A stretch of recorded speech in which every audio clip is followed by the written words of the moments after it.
So, riddle me this. When you go to a restaurant, right?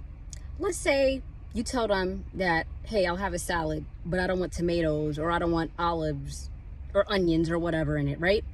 So they're supposed to grant you that. Maybe it's an allergy reaction, or maybe it's just your preference. Maybe you just don't like tomatoes and olives, whatever the case may be. But they're supposed to grant you that, right?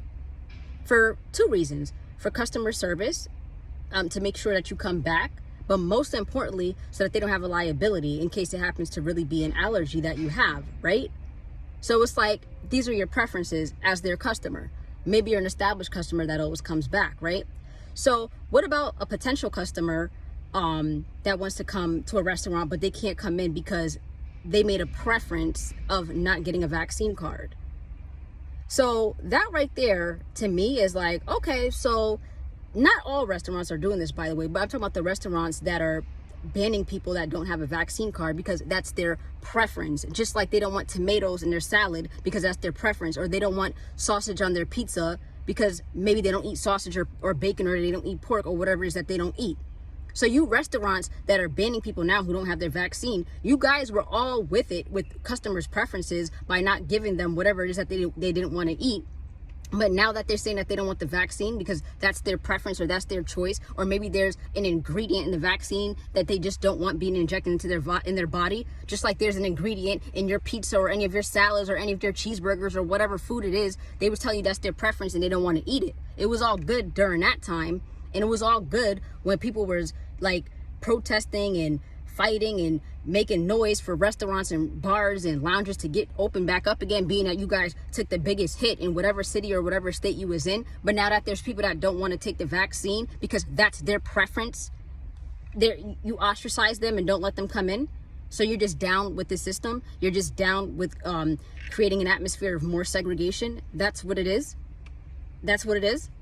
Like, it's crazy. Like, I don't understand how this is okay.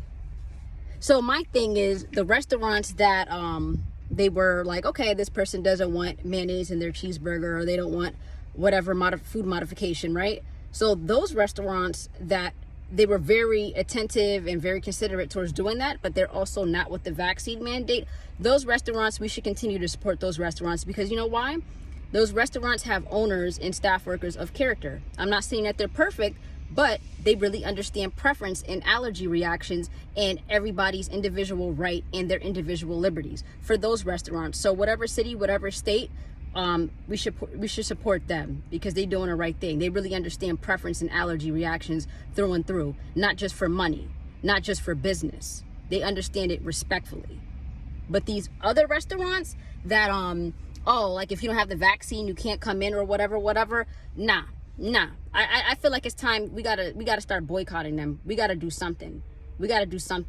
One thing about me, I've always, even like pre-pandemic, I've always been the type of person where, like, if they like if we in whatever community or whatever town we're in, if they disrespect one of us, they disrespect all of us. And we can't keep supporting them and giving them our money. I'm a very firm believer now. I've been a firm believer that for years, because it's just a character thing. It's the principle. That's what it is for me. So we have to really start boycotting these restaurants that are with that agenda. I see some memes talking about some they're gonna start parking they should start parking up food trucks in front of these restaurants that don't want to let people in. Yes, I think it's time to start doing that. There's other things that we can do away from this system or popularity or whatever it is. There's other things that we can work around, and there's, if we stick together, we can do everything rightfully so. But we can't keep giving our money and supporting people that's ostracizing people for their personal choice. They gave you money for that salad for no tomatoes. They gave you money on that cheeseburger with no mayonnaise, and you followed that through, but when they're saying that they don't want to get the vaccine, you have a problem with them. And it's sad. It could be like, maybe it was 2 years ago or a year ago or whatever. These were loyal customers, like, that always came back to you loyally.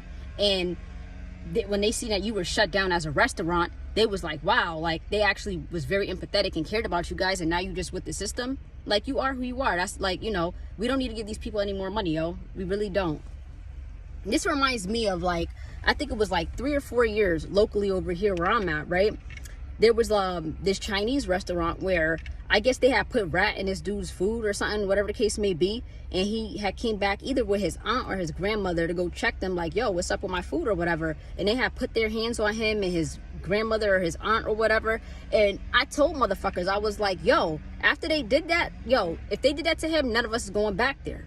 Like, I don't go to Chinese restaurant anyways. Like, that's not really my thing. But my purpose and what I was trying to say is like, yo, if they fucking disrespected him, they disrespecting all of us. We're not going back there. We're not going to give them any of our business. Then I seen dudes making fun of it, laughing. They're like, oh, I'm over here at Select Express or whatever that restaurant name was. And I'm like, yo, if they did that to him and that woman that he's related to, because that, like, him and her, they was never supposed to be touched to begin with. But if they do that to him and her, and they see that they friends or just people in the black community, because they were black, and they doing that, like, you guys are just still coming back and giving them money and supporting them, they never gonna fucking respect us. They never, like, why would you give them money and support them like that, yo? And I mention that story because it goes back into what I started in this whole conversation, is that, like, we have to stand firm. If we see that they creating segregation, they disrespecting and ostracizing all of us and everything like that, we can't keep supporting these people, yo. We can't keep, like, yo. And I don't have a problem. It's like, whether you're vaccinated, whether you're not vaccinated, it goes back to what I said. It's your preference, right? But to the ones that are vaccinated and they feel like, oh, you can't sit with us, and oh, like, we made it to the golden stage, we could travel, we could do this, we go to the restaurants. I have a problem with people like you because you guys are making it worse and you guys are contributing to the segregation all in all. It's you guys that's making things worse. Your preference is your preference, all right? But what, like, but you guys are down with the segregation? That's what you guys are down with? You guys are down with the disrespect? Like, come on, seriously.